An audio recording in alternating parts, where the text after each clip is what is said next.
ராதே கிருஷ்ணா. ஓம் ஸ்ரீ மகாபெரிவா சரணம். நமஸ்காரம்.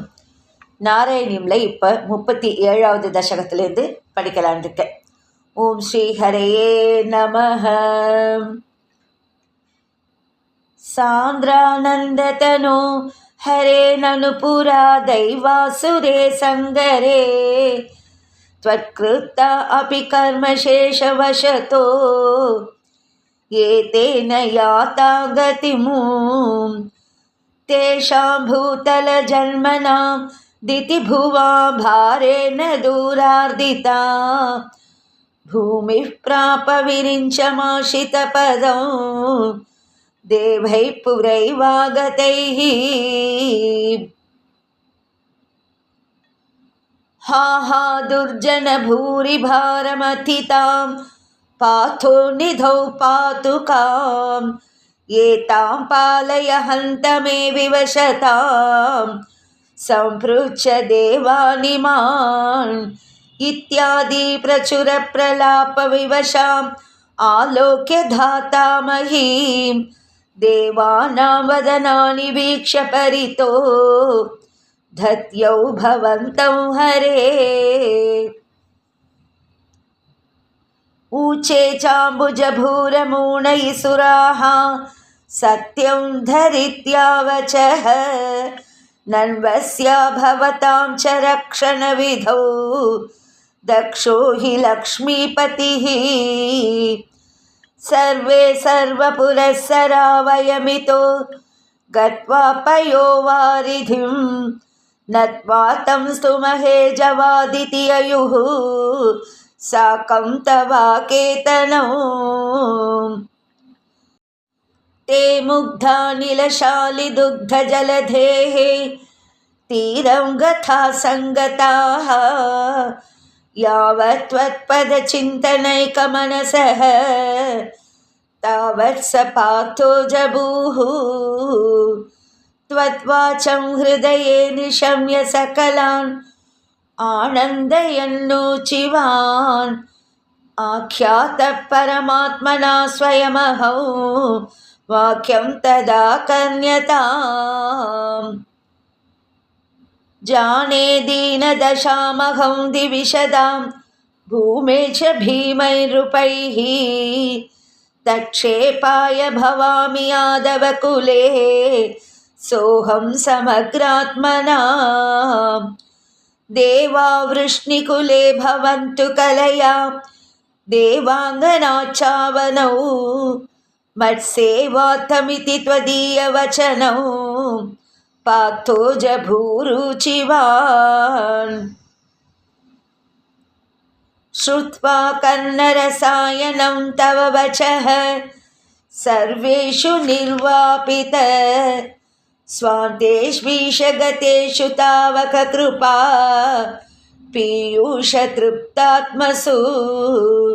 विख्याते मधुरापुरे किल भवत् सान्निध्य पुण्योत्तरे धन्यां देवकनन्दनामुदवहतु राजा स शूरात्मजः। उद्वाहावसितो तदीयसहजः कंसोऽथ सम्मानयन् एतौ सूततया गतः पथिरथे व्योमोत्थया त्वद्गिरा।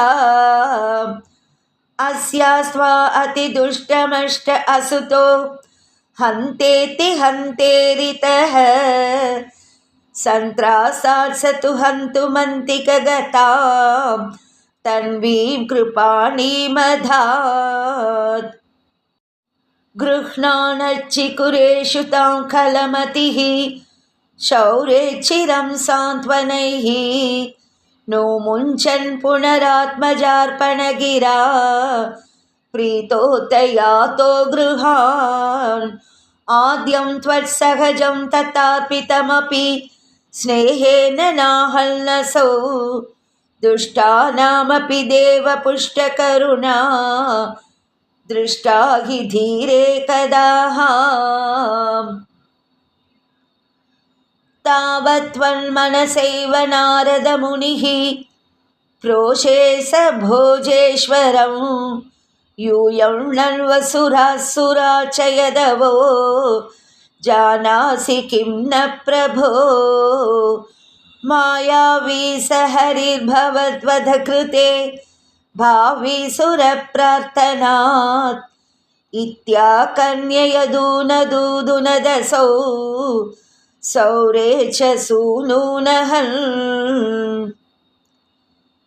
प्राप्ते सप्तमगर्भतामहिपतौ त्वत्प्रेरणान्मायया नीते माधवरोहिणीं त्वमपि भोः सच्चित्सुखैकात्मकः देवक्या जठरं विवेचित विभो संस्तूयमानः सुरैः सत्वं कृष्णविधूय रोगपटलीं भक्तिं परां देहि मे। ஓம் ஸ்ரீ ஹரையே நமஹ. தசகம் 38. ஸ்ரீ கிருஷ்ணாவதாரம். ஆனந்தரூப பகவன் நயிதேவதாரே பிராப்தே பிரதீப்த பவதங்க நிரீயமானைः காந்தீவ்ரஜைரிவ கனாகனமண்டலைத்யாம் आवृण्वती विरुरुचे किल वर्षवेलाम् आशाशु शीतलतराशु पयोदतोयैः आशासिताप्तिविवशेषु च सज्जनेषु नैषाकरोदयविधौ निशिमत्यमायां क्लेशापहस्त्रिजगतां त्वमिहाविरासीः। नारायण नारायण नारायण नारायण नारायण नारायण नारायण नारायण नारायण नारायण नारायण नारायण नारायण नारायण नारायण नारायण तमद्भुतं पालकमम्बुजेक्षणं चतुर्भुजं शङ्खकथायुतायुधं श्रीवत्सलक्ष्मं कलशोऽपि कौस्तुभं पीताम्बरं सान्द्रपयोधशोभकं महार्घवैडूर्यकिरीटकुण्डलं द्विषापरिष्वक्तसहस्रकुन्तलम् उत्तमकाञ्चाङ्कतकङ्गनादिभिः विरोचमानन् वसुदेव ऐक्षत देवक्यां देवरूपिण्यां विष्णुसर्वगुहाशयः आविरासीत्यथा प्राचयां तिशीं तिरिवपुष्कलः बाल्यस्पृशापि वपुषा ददुषा विभूतिः उद्यत्किरीटकटकाङ्गदहारभासा शङ्कारिवारि जगदा परिभासितेन मेघासितेन परिलेसितसूधिगेहेन वक्षस्थली सुखनिलीन विलासि लक्ष्मी मन्दाक्ष लक्षितकटाक्ष विमोक्षभेदैः तन्मन्दिरस्य कलकं सकृतामलक्ष्मीम् उन्मादयन्निव विरेचित वासुदेव शौरिस्तु धीरमुनिमण्डलचेतसोऽपि दूरस्थितं वपुर्दीक्ष निजेक्षणाभ्याम् आनन्दबाष्पपुलकोद्गम गद्गदाद्रः तुष्टावदृष्टिमकरन्दरसम्भवन्तं देवप्रसीद परपूरुषतापवल्ली निल्लूनिदात्र समनेत्र कलाविलासिन् केदानपाकुरु कृपा गुरुभिः कटाक्षैः इत्यादि तेन मुदितेन चिरं नुतो भूः मात्रा च नेत्रसलिलास्तृतगात्रवल्या स्तोत्रैरभिष्टुतगुणः करुणालयस्त्वं प्राचीनजन्मयुगलं प्रतिबोध्यताभ्यां मातुर्गिराधदितमानुषबालवेषं त्वत्प्रेरितस्तदनु नन्ददनुजया ते व्यत्यासमारचयितुं सहिशूरसूनुः त्वं हस्तयोरधितचित्तविदार्यमार्यैः अम्बोरुहस्तकलहंसकिशोररम्यं जाता तदा पशुपसद्मनियोगनिद्रा निद्रा विमुद्रितमथा कृतपौरलोकं त्वत्प्रेरणात्किमिव चित्रमचेतनैर्यद् द्वारैः स्वयं व्यकटिसङ्घटितैः सुघाटम् शेषेण भूरिभनवारितवारिनाथ स्वैरं प्रदर्शितपथो मणिदीपितेन त्वां धारयन् सकलु धन्यतमप्रतस्ते सोऽयं त्वमीश मम नाशय रोगवेगान्। ओम श्री हरये नमः. कृष्ण कृष्ण कृष्ण कृष्ण. दशकं 39. भवन्तमयमुद्वहन् यदुकुलोद्वहो निस्सरन् तदर्श गगनोचल जलभरां कलिन्दात्मजां अहो सलिलसञ्चयस्य पुनरेन्द्रजालोदितो जलौघैव तत्क्षणात् प्रबदमे यदा माययौ प्रसुप्तपशुपालिकां निपृतमारुदद्बालिकाम् अपावृतकवाटिकां पशुपवाटिकामाविशन् भवन्तमयमर्पयन् प्रसवतल्पके तत्पदात् वहन् कपटकन्यकां स्वपुरमागतो वेगतः ततस्वदनुजारव क्षपितनिद्रवेगद्रवत् भटोत्करनिवेदित प्रसववातयैवातिमान् विमुक्तचिकिरोत्करस्त्वरितमापतन् भोजराट् अतुष्टैव दृष्टवान् भगिनिकाकरे कन्यकाम् ध्रुवं कपटशालिनो मधुहरस्य माया भवेत् असाविति किशोरिकां भगिनिकाकरालिङ्गितां द्विपो नलिनिकान्तरादिवमृडालिकामाक्षिपन् अयं त्वदनुजामजामुपलपट्टके पृष्टवान् ततो भवदुपासको झटिति मृत्युपाशादिव प्रमुच्यतरसैव सा समधिरूढरूपान्तरा अधस्तलमजग्मुषी विगसदष्टबाहुस्फुरन् महायुधमहो गता किल विहाय सादित्युते अयि गिरिनन्दिनि नन्दितमेदिनि विश्वविनोदिनि नन्दनुते गिरिवरविन्त्यशिरोधिनि वासिनि विष्णुविलासिनि जिष्णुनुते भगवति हेशिति कण्ठकुटुम्बिनि पूरि कृते जय जय हे महिषासुरमर्दिनि रम्यकपर्दिनि शैलसुते सर्वमङ्गलमाङ्गल्ये शिवे सर्वार्थसाधिके शरण्ये त्र्यम्बके देवी नारायणि नमोऽस्तुते या देवी सर्वभूतेषु मातृरूपेण संस्थिता नमस्तस्ते नमस्तस्ते नमस्तस्ते नमो नमः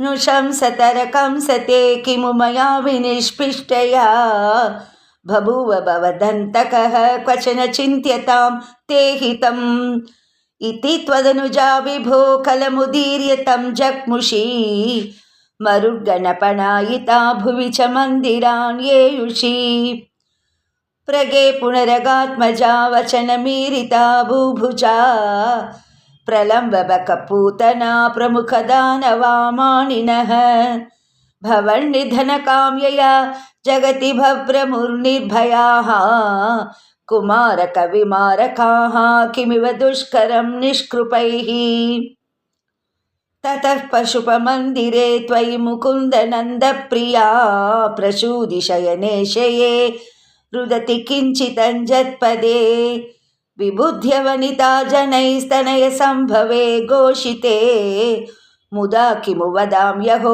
सकलमाकुलं गोकुलम् अहो खलु यशोदया नवकलाय चेतोहरं भवन्तमलमन्तिके प्रथममापि बन्ध्यादृशां पुनस्तनभरं निजं सपति पाययन्त्या मुदा मनोहरतनुस्पृशा जगति पुण्यवन्दोचिताः पवत्कुशलकाम्यया सकलु नन्दगोपस्तदा प्रमोदपरसङ्कुलो द्विजकुलाय किन्नादतात् तथैव पशुपालकाः किमु न मङ्गलं ते निरे जगत्त्रितयमङ्गल त्वमिह पाहि मां मामयात् श्री பொண்ணு குருவாயூரப்பனே சரணம். ஸ்ரீ சோட்டானிக்கரை பகவதி அம்மனே சரணம். ஆனந்த சின்மயனே சரணம். நாராயணா அகில குரு பகவன் நமஸ்தே. ஓம் ஸ்ரீ ஹரயே நமஹ. தசகம் 40. பூதனா மோக்ஷக.